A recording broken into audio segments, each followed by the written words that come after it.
All right, well, it's 1 a.m. here on Wednesday morning, and I'm rolling out for my next attempt at this 400K that I started back in December last year. I went out in December and I tried to do this route, and then after that in January, about a week later, I tried to do it again, but I changed the route and then I ran into some problems with the route I made. So here we are. It's now July and it's probably getting a little late into the season to be doing this route, but as things go, I got distracted on other stuff and just didn't get to it as soon as I wanted to. I'm out here today and Miss Cools is going to be joining me, which I'm really excited about. It's gonna be nice to have somebody here with me on this ride. Miss Cools is an experienced randonneur. She's done many 400Ks before, and she's done even longer brevets than this. But when I asked her what she thought of this route, she said that she didn't think she's done a 400K this hard. So that kind of makes me nervous, but since I've already done about 80 to 85% of this route, I think we'll be okay. We are starting a lot earlier, so there's a big mystery here as far as what it's going to be like getting this really early start. But there's a reason we're doing this, and that is it's now July, and most of this route goes out into the eastern part of the county, which is really hot in the afternoon. So we're gonna ride east and then we're gonna ride back west. So the idea is get an early start, and we're gonna hopefully get through the hotter sections of this course before it gets too hot. So we're hoping to get through by noon, actually, is our goal. So we'll see if that works out. So we have about 11 hours from now to get through the hottest part, and then we have the rest of the course, which will be out on the coast, which is going to be really nice. The weather out there looks like it's going to be in the 60s to 70s. So that's our goal, that's our target, is to get out there as quickly as possible and then enjoy the ride. So I've never started a ride this early. This is really the earliest ride I've ever started. So I don't know how I'm going to handle that, but we'll find out here. We'll find out real soon.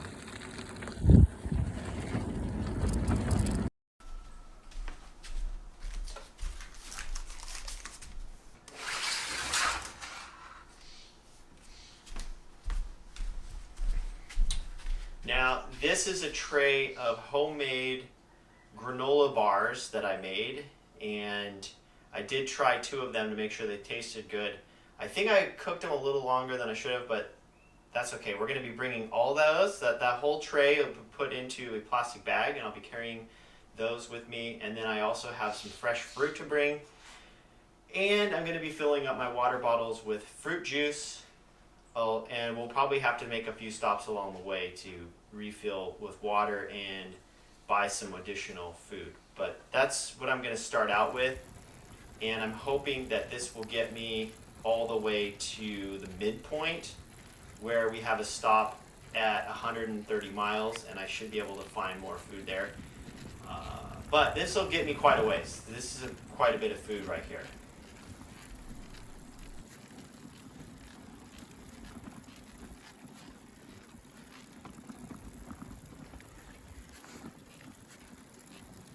It's 5 a.m. Almost 5 a.m. Schools. Sun's coming up.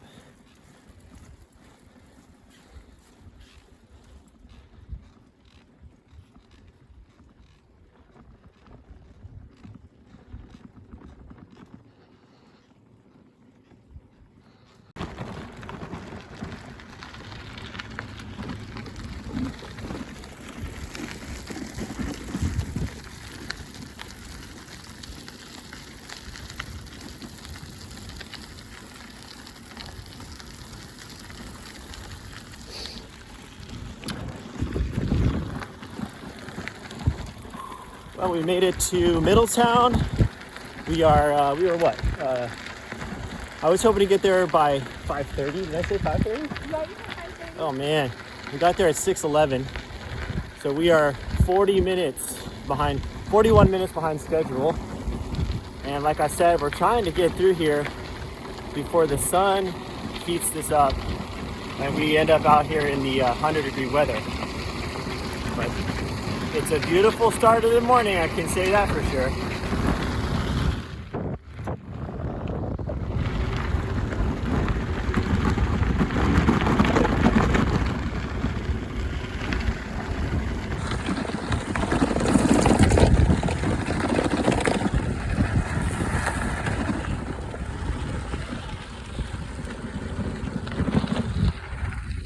All right, we made it to Highland Springs Road.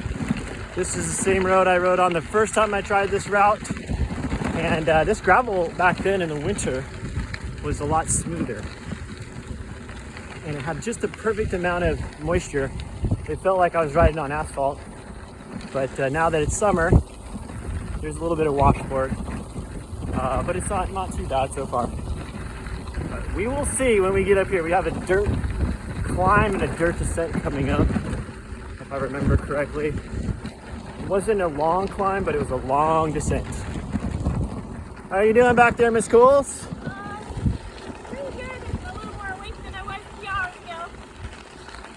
Yeah, me too. Is it getting too hot yet? Getting close. I have to decide whether or not to keep these sleeves on or not. Yeah. Well, hopefully we can get to Ukiah by noon like we said, but might be a little behind schedule. We'll see.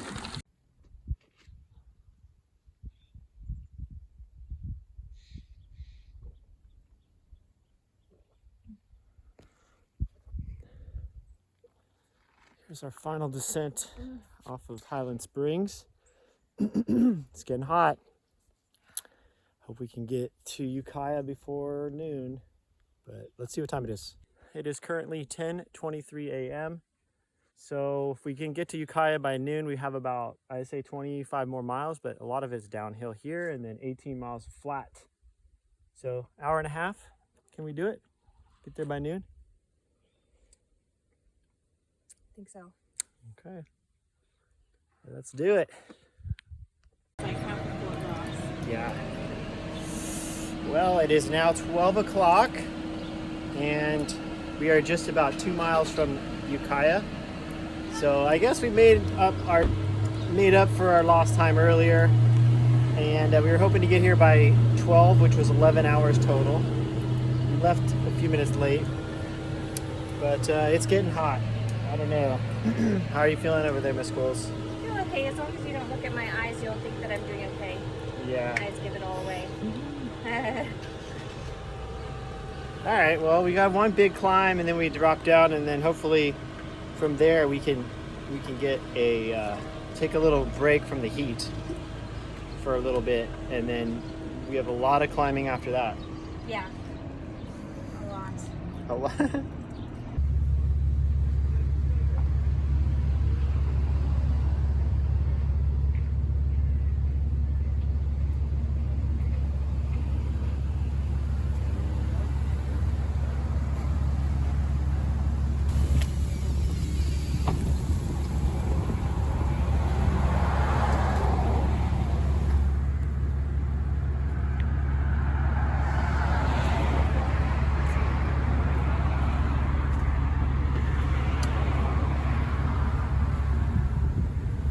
Well, how does this rank among your brevets that you've done in terms of difficulty?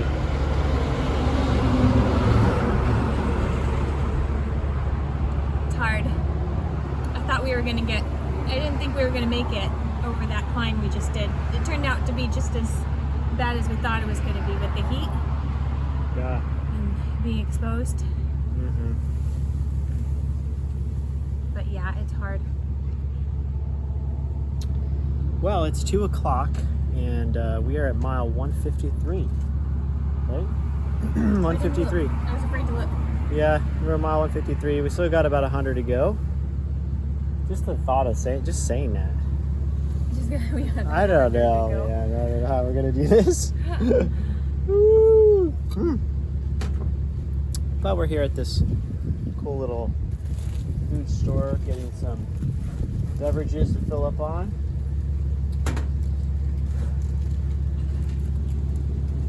Got all the important ones. Got some more fruit. We bought some more snacks. Bag of granola. Anyone?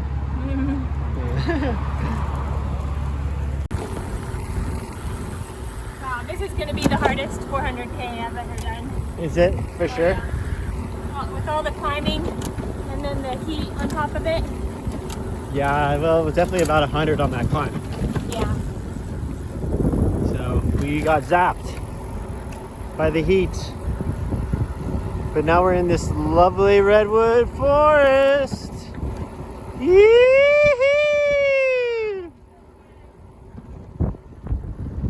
Oh yeah.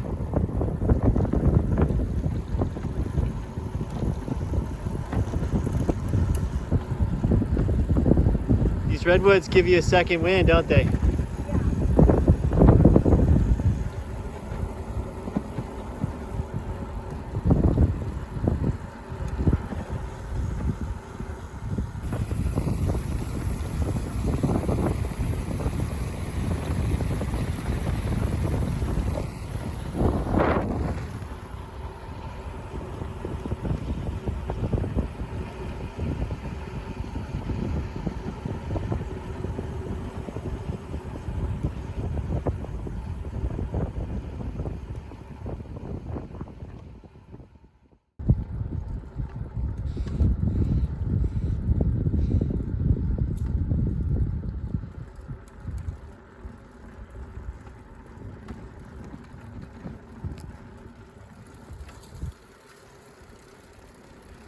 I feel like I'm all pains and no brains right now. Yeah.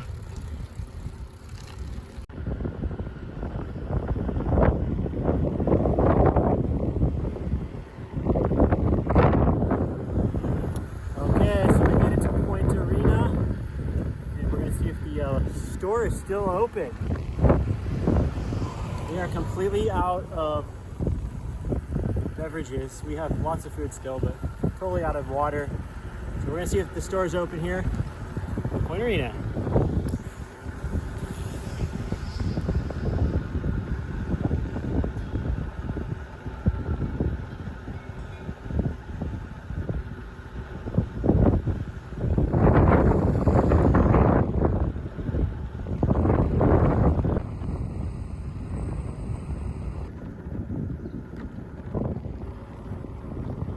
All right, well, we just crossed the 200-mile mark. It is now 8 p.m. and we are coming into a little coastal village called Stewart's Point. It is just south of Gualala, and I'll show you what it looks like. Check out the scene over here off to my right.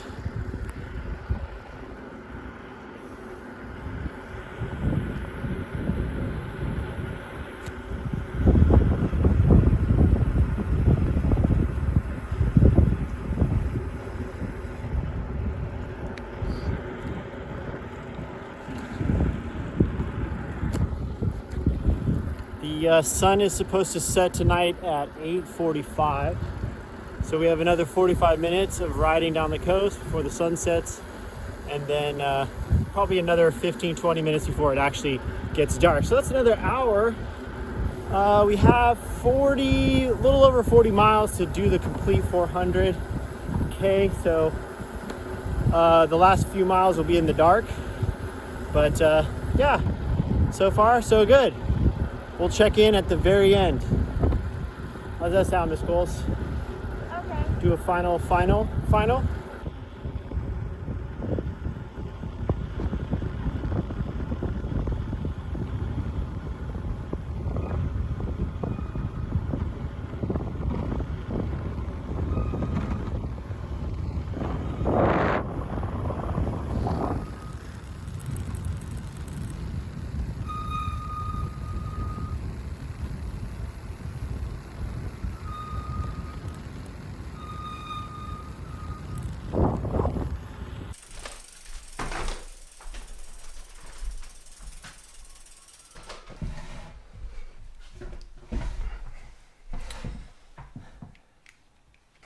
Okay, so it was pretty late last night when we got in, and we were both very tired. So I wanted to wait until today to do this conclusion because on a few videos in the past, I've had questions from a few of you asking me what I thought would be a good route for a bicycle tour in this area. And so what I'm going to do is go through this route and talk about it, the points of interest, and how you might approach this ride as an actual bike tour rather than go out and try to do the whole thing at once, which of course you could do that as well. But if you're going to do this as a bike tour, I have some thoughts and tips that might make this a little bit better and maybe take a few different roads than the ones we took. But if you're going to try to do it all in one 400K, then this route is actually pretty good. And we'll go into that a little bit here in a minute. But let me tell you the stats of the ride first. So the ride itself was 247 miles with 20,500 feet of elevation. The moving time was 20 hours and 47 minutes for an average speed of 11.9 miles per hour. The elapsed time, so that's the total time from the time we started until the time I turned off the Strava here, was 23 hours. So not bad, I think. I'm very pleased with that result, or I'm pleased with how well we did it. I didn't know if that was going to be possible. I didn't know if we could finish it in actually under 24 hours, but we did. So I'm pretty excited about that. So let's look at this route, and I'm going to take those of you who are still here watching. This is not the exact route I took because I started from home, but I'm going to start everyone off here in the town of Occidental. Now, Occidental is just west of Santa Rosa, California, and it's a pretty popular spot if you're coming out to visit. And the reason I'm going to start it here is because Occidental has all the services you might need. There's hotels and motels here, and there's food, there's a grocery store, there's coffee shops. So for someone from out of town, if you were to be coming in to visit, you'd most likely be coming up from the Bay Area, and this is very easy to get to from there. So I think this is a great place to start, and we're going to start from here. So you're going to start your ride in Occidental, and you're either going to come the night before and get a hotel and get rested and ready, and then you're going to pick your hour to leave. When you leave Occidental, you're going to be going down Bohemian Highway. Now this is a 2-lane road, and it can be busy at times. There is traffic, so like we did, we left very early in the morning to beat the traffic. And that might be something for you to consider, or start early, either early in the morning or late in the afternoon, or late in the evening, I should say, so that you're not having to deal with as much traffic. Because the first part of this ride and the route that I recommend taking would be to go east first. So you're going to go out through Guerneville here. Following through Guerneville, you're going to go through all this wine country. This is all flat, as you can see down here on the elevation profile. This whole first section is very flat, and so that's going to get you all the way to the very first climb. So you're going to cross over this valley here. You're going to cross Highway 101 just south of Windsor, and then you're going to take Chalk Hill Road. Chalk Hill Road is a very popular route for cyclists. It goes through the wine country, and it is a pretty quiet road most of the time. So I do recommend Chalk Hill Road as a way to get out to Highway 128 here. Once you're here, things should settle down, things should quiet down quite a bit. And this is called Ida Clayton Road. We've talked about this road in a number of our videos, so if you look back at any of our videos, you'll probably see we've ridden Ida Clayton Road before. You get this beautiful view of Mount St. Helena right here. This is an excellent climb. It's one of the highest climbs of the ride, and it goes up from, essentially you're down here at just a little above sea level, maybe 200-300 feet, and you climb all the way up to 2,700 feet. So it's a significant climb, and there's quite a bit of gradient to it. It's very steep. On the downhill here, this is gravel, so be careful. And when you get out to Highway 29, you make a left and you go to Middletown. From Middletown, we took this little side road, which we showed in the video, and this was like gravel road here. This is called Big Canyon Road. I highly recommend this road. There was maybe 2 people we saw the whole time. And Big Canyon Road goes north along this creek. So you're in this little canyon. It's beautiful back in here. And it's very quiet. I think you'll really enjoy it when you're out on your bike. But be aware, if it's a summertime ride, it can get very hot back here. So plan according to that. Once you get over here, this is a nice climb right here up. There's some beautiful views here. At Loch Lomond, this is like a resort. This area feels very much like a resort area. You're up on the top of this mountain. There's trees. This is really beautiful up in here. I really like this part of the ride. And then you turn off of this road. So you're only on Highway 175 for maybe a mile. And you just need to make your way over to this road right here. This road is called, let's see, what is this road called? Yeah, Harrington Flat Road. This is a nice little bypass road that cuts you over to Bottle Rock Road. And this road was great, very little traffic. Nice downhill right here, down to Bottle Rock. But then you turn on Bottle Rock and you have to climb back up a little bit. So Bottle Rock wasn't real busy, but there was more traffic. There were some trucks on this road, so be careful. But not too bad. And it keeps you off of the 175. And then as you get down here, before you jump on 175, which is what we did, we went straight on to 175. I don't recommend that. There is this side road here. I would stay on this. Instead, this is called Coal Creek Road. And when Coal Creek Road will end on 175, actually you can take this little side road here called Live Oak, I believe. Take this road and go to, this will drop you right into downtown Kelseyville. And so you don't even need to get on the highway at all. The highway was a little busy right in here, but going the direction we went, we were actually going slightly downhill, so it didn't bother us that much. But if I would go back and redo it, I would definitely go on this Live Oak Road. It's just a lot less, there's gonna be a lot less cars. In Kelseyville, you have access to food and groceries. There's probably a hotel here somewhere, so if you're doing a bike tour, you could stay here in Kelseyville. Although I would, if you could find lodging back up here in Loch Lomond area, I would maybe prefer that.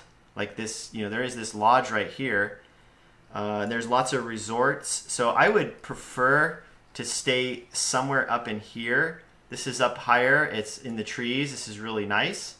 But if you're trying to make time and go further in a day, then you could drop down to Kelseyville, and you could actually go over to Clear Lake, which is this lake right here to the north. From Kelseyville, you're on back roads out of town here, onto Highland Springs Road. Highland Springs Road was that gravel road we were filming, and there's this beautiful descent and vista point that was right around in here somewhere. Let's see, I guess it would be right about up here. So you're back on 175 for about a mile until you turn right onto Old River Road.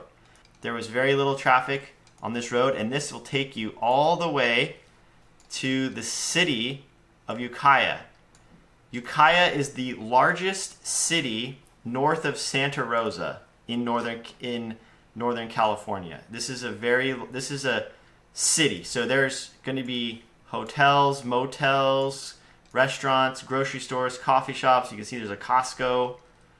Whatever you need, you're going to find it here. So this is a place you could either plan to refuel or stay for another night if you were on a bike tour mode. Now, if you're on a bike tour, I'm going to show you the way we went, but if I were bike touring this, I would not take the road that I'm going to show you. I would advise going a different way.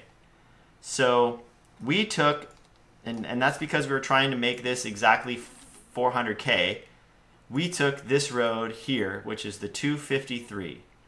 And it's quite a climb. And when we got to this climb, it was very hot. It was about 100 degrees. And it's a steep climb. You can see some of the grades here are in excess of 8-9%. In some cases, there were 12% grades. So with that and kind of a narrow shoulder, and it was a little bit unnerving at times. It wasn't horrible. I wouldn't say it was the worst road I've ever ridden on. but it was hot, and there was a narrow shoulder, and there was traffic at times. So if I had to choose a better route, if I was on a bike tour and I just wanted the most enjoyable route, I would not take that one. Instead, I would go north here into Ukiah, and I would take this road right here. This is called Ore Springs Road. Ore Springs Road goes all the way up to this little town called Compchi. And from here you can choose, if you're bike touring, you got options. So you could go stay on Ore Springs Road and go all the way to the town of Mendocino, which I recommend. Or you can go from Compchi down this road here back to 128. And this road is called Flynn Creek Road. Once you get to 128, you can turn left in that case and go south on 128 until you get back to this place called Hendy Woods. You could camp out here. There's a little town called Philo where you could get food at the store. And then you can continue on to Boonville, which would reconnect you with the route we took, and then go up Mountain View Road. This is called Mountain View Road. The other option you could do if you are bike touring is from Hendy Woods. There's a road here, and you can see it on the map. There's this road here.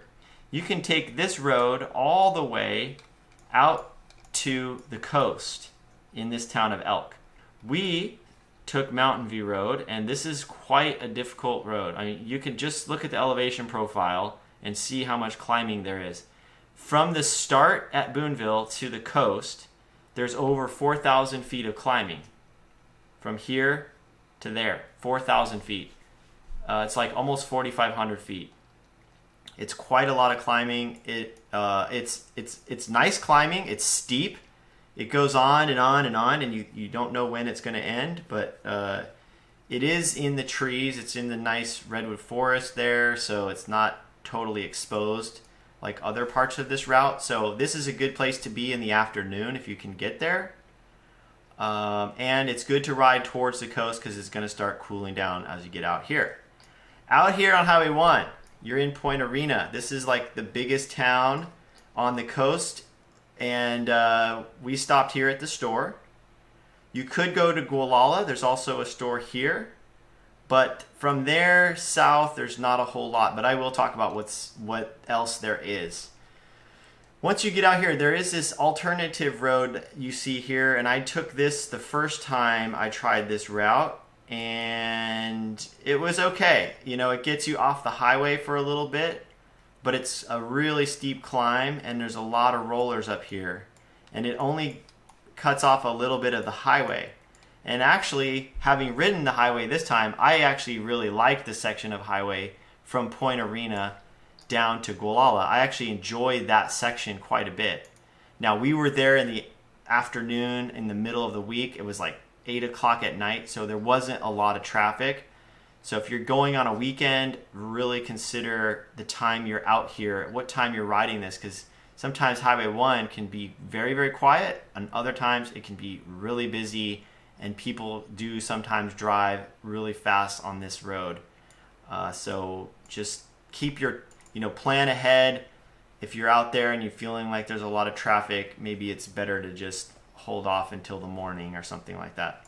You can have Stewart's Point. There's a store here, but very limited hours. So check ahead of time before you get all the way there. Okay, so from Stewart's Point, the only services you're going to find on the coast going south is the Timber Cove Inn, which has a restaurant and a cafe. And just past that is the Fort Ross Lodge here in Fort Ross. There's the Fort Ross Lodge, and there's a little Fort Ross store here. They have a gas station and a store here. After that, you're basically on your own until you get all the way to Jenner. That's your next chance for food and water and most likely for lodging. I don't remember seeing anything else along here that's lodging other than maybe a campground. But I don't even think there's any campgrounds here. The next campgrounds are going to be in at the Sonoma Coast, in the Sonoma Coast Park. There's some campgrounds in here. And there's some campgrounds down in Bodega Bay. So if you're bike touring, you could just keep going through Bodega Bay, and there's a couple campgrounds along the way, and there's stores and stuff along the way there as well. But heading back to Duncan's Mills, so you're going to be going this way back to Duncan's Mills. So you have a store here, and then take this little side road, this is called Moscow Road, into Monterio. Monterio does have stores as well, so you're back to civilization for the most part here, and then back up to Occidental, and you're done. All right, well, that's it. I'm going to conclude this video right here, and I just want to say thanks to everyone who's been following along. I hope this video inspired some of you to go out and pick a route of your own, do a challenge of your own, set a new limit to what you think you can do, and see what happens. The worst case scenario is you get out there and you can't make it back in one day, so just find a hotel or, or call for an Uber, I guess. That's another option. One more thing, and before we go, I just want to give a shout out to a fellow cycling YouTuber. His name is Julian Hutchings, and he makes these t-shirts. I bought one because Julian's YouTube channel is all for charity. All the proceeds from his AdSense and these t-shirts all go to support his cause, which is he's supporting a food bank back in his home country of the United Kingdom. So I wanted to buy a shirt to support that cause. So anyway, I just wanted to say thank you to him for doing that, and I'll put a link to his channel down below so you go check it out if you want to purchase a shirt. I will say the screening here is coming off, so I don't think it's gonna last forever, but nothing does, and it's just gonna make a nice t-shirt once all of this has eventually washed off. But yeah, so anyway, maybe Julian can find a different silk screener. I do like the material and the color of this shirt, so I will be wearing it regardless of whether this thing stays on here or not, but it is pretty cool. And Julian has a funny sense of humor. I think you can tell already just by reading the shirt. So go check out his channel and watch his videos and tell him I sent you. And everyone have a wonderful night.